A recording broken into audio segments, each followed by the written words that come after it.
Hey YouTube fam, it's your girl Leah back again with another video. In today's video, as you can see from the title, is just me bringing you my 12 tips on how you can grow healthy, longer hair. Now, everything I'll say in today's video is my opinion, and these are things that have helped me.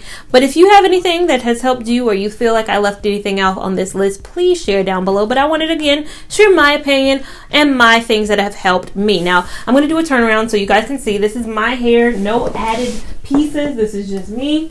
My natural hair. I am natural. This is not my relaxed hair. I have not been relaxed in, has it been 8 or 9 years? It's been quite some time now. I have gone relaxer free. So my amazing stylist did this silk press for me a couple days ago, and I'm just living in the awe of it. But the last time I had a silk press, I got a lot of questions from you guys out there wanting me to share my tips. And again, you have to be aware this is my opinion, and I'm just going to lay it out on my opinion. If you don't like it, it is okay. It's fine, but this is what people have asked me to share. So these are my 12 tips. Now, my first tip is, a lot of you guys out there watch YouTube. You watch YouTube for a lot of your hair recommendations, and you follow said YouTubers, and you get amazing suggestions and amazing tips from us as YouTubers, and I appreciate that so much. But my first tip is, do not neglect your stylist. Do not neglect having a stylist that works for you. Do not go to your random people at your Supercuts. There's nothing wrong with the Supercuts. If you got your stylist at Supercuts that you love,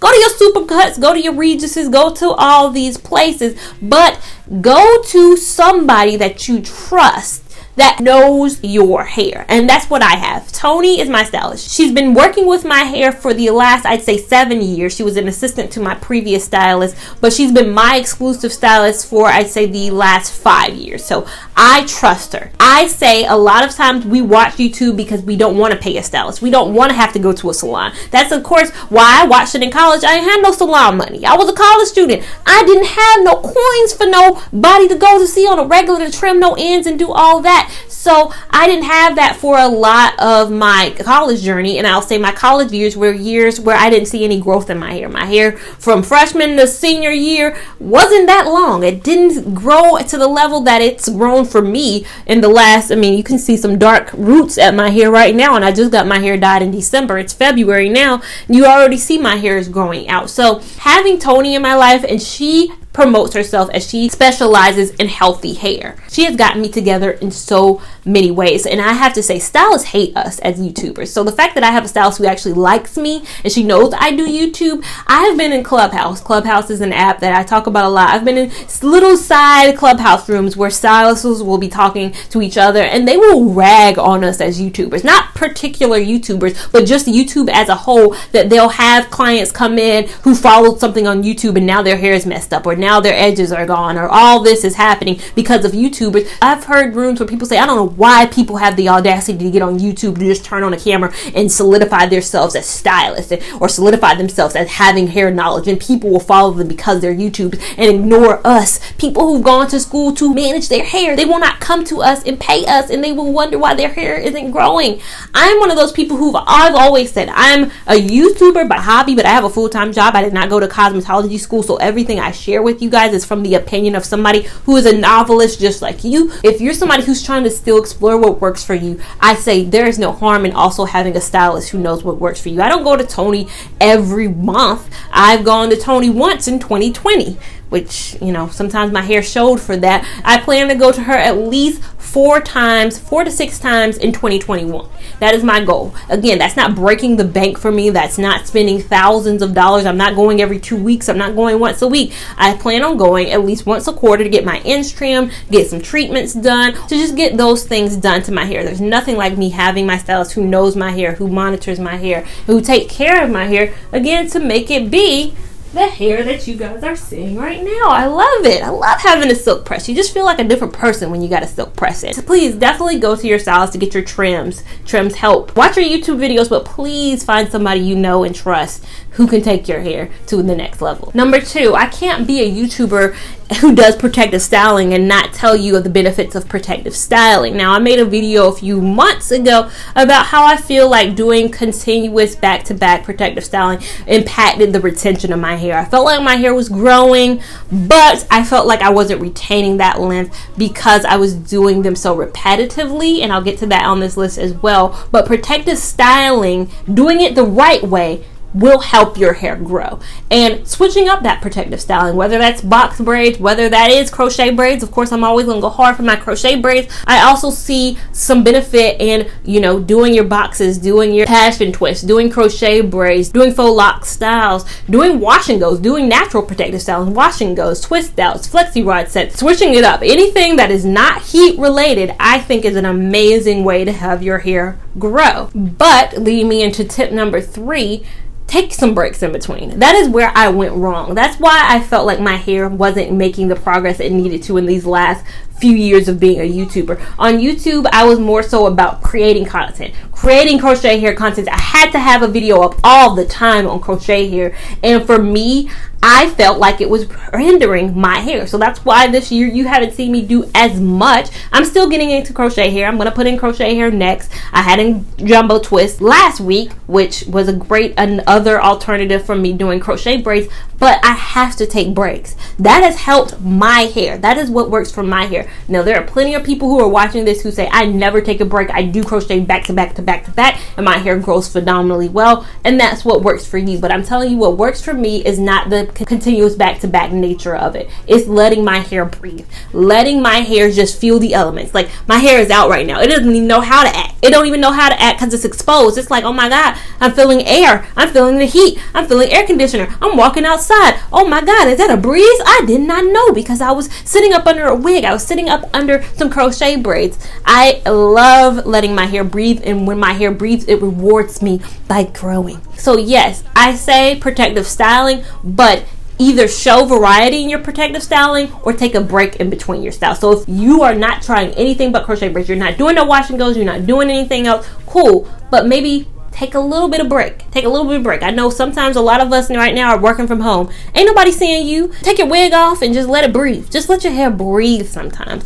I think that has helped with, again, my hair in the last, 7 months. I've become serious about taking these breaks. Not to say prior I wasn't serious about taking my breaks. I did promote to you guys to take breaks, but me personally, I was like, I can't take a break because a break means that I won't have content to produce. And if I don't have content, people will hate me. And now I've realized I've still been growing. My channel has still grown, and I've been able to take breaks, and that's what I love. Number 4, edges. Taking care of my edges is the most important thing to me. Most important than anything else. Now, when I was in high school, I remember I went to the African hair braiding salon in my city. It was called Something African Hair Braiding Salon.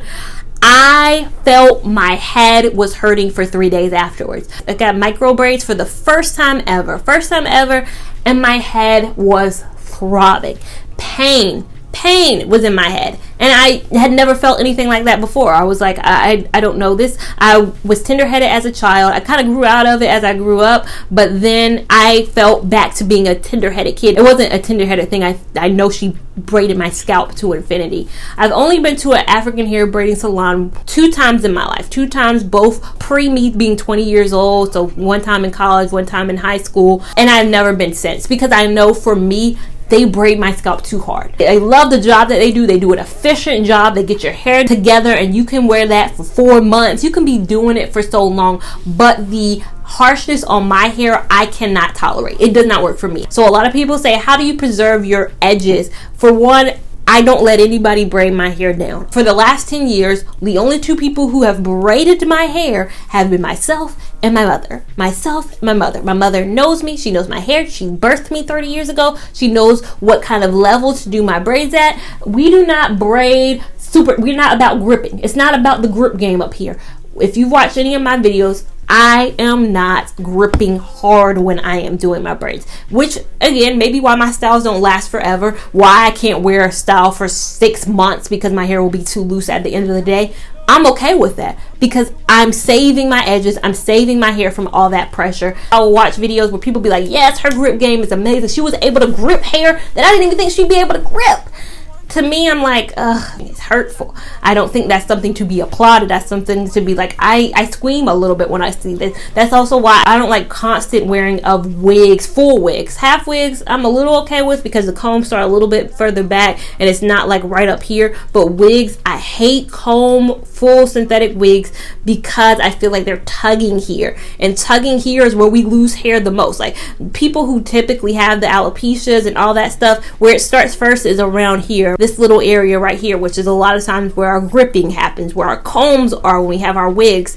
The least amount of pressure I can put in this area right here, the better to save this. People always ask me for videos on how I save my edges. That's just it. I don't do a lot to them. They don't need to be saved. You would only need to save them if you were doing something harmful to them. They're like, we don't need to be saved. We out here cool. We out here chilling because we're not having constant combs going in here from wig caps. We're not having constant hands here that are braiding super tight. They don't need no saving. Number 5, know your hair porosity. Know your hair density. Know your hair texture. Know your hair, whether you're a 3B, 3C, 4A, 4B, 4C, whether you're any of these, know your hair. Know your hair. Just get to know your hair. People ask me, how do I get to know my hair? How I got to know my hair is by watching YouTube. Watching natural hair YouTubers, a plethora, a lot of them, to figure out, okay, this is my hair. It feels like that's my hair. Like seeing how their hair reacts to products, seeing how their hair reacts to steam, seeing how their hair reacts to things. Let me know who the people on this platform are who have hair that is similar to mine.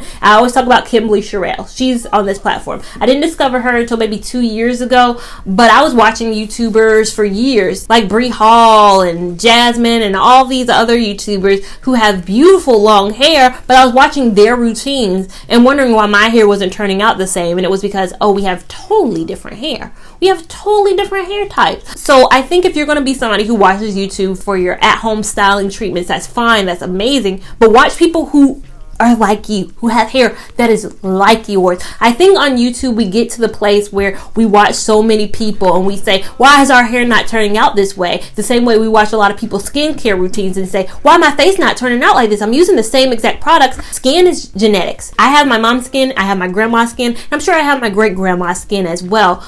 Same thing with hair. You have a combination of probably your mom and dad's hair, that who has a combination of her mom and dad's hair, who has a combination of their, like, so watch people on YouTube who mirror you. And it took me a long time to find the people who mirrored me, because I was looking for not just density. I wasn't looking for just the density of the hair. I was looking for porosity too. Porosity is very important. Length was also important for me to manage my expectations, to know, okay, my wash and go won't turn out this long because my hair isn't this long. My hair is this long. So what can I expect in terms of shrinkage with that? Volume. How can I expect my volume to be? My curl pattern. If I'm a 4A, I cannot watch a 3A. I can't watch a 3. We're not going to have the same hair. So know and understand your hair, and it will help you and lead you to my next tip, which is the products you use. And products specifically for me when it comes to deep conditioning. I love a good deep condition. I love a good deep condition. Deep conditioning is my favorite thing to do. I never, hardly ever, if I do my own hair, am doing a rinse out conditioner. I'm always deep conditioning.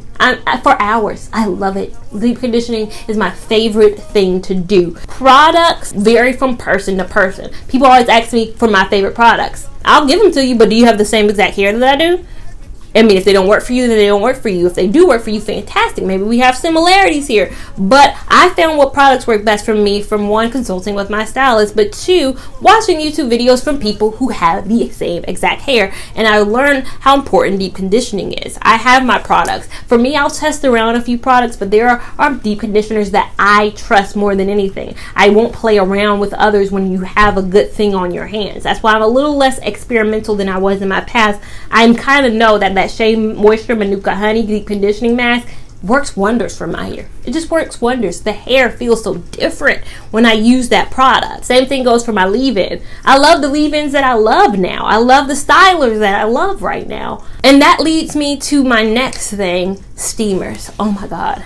steamer. I own a steamer. You guys have seen me steam on this channel. You've seen me sit up under my steamer and get all good up under my steamer. Best investment that I ever made. Because of the porosity of my hair, products don't want to sink in. And I was always struggling trying to figure out why they feel like they're sitting and it doesn't feel like it's going in. Like, go into my hair follicle. And then I realized, oh, it's a porosity thing. My hair doesn't have the ability to absorb the product. So me deep conditioning and just putting deep conditioner on and just walking around the house and doing whatever, the product's just sitting there like, we chilling on top. It's like you're putting, conditioner on a towel. You're just putting it on there and it's just sitting there like, hey, we're here. We're not going through it, but we're here. We're on top of it. The steamer helps open up the pores of my hair to allow the products to seep in.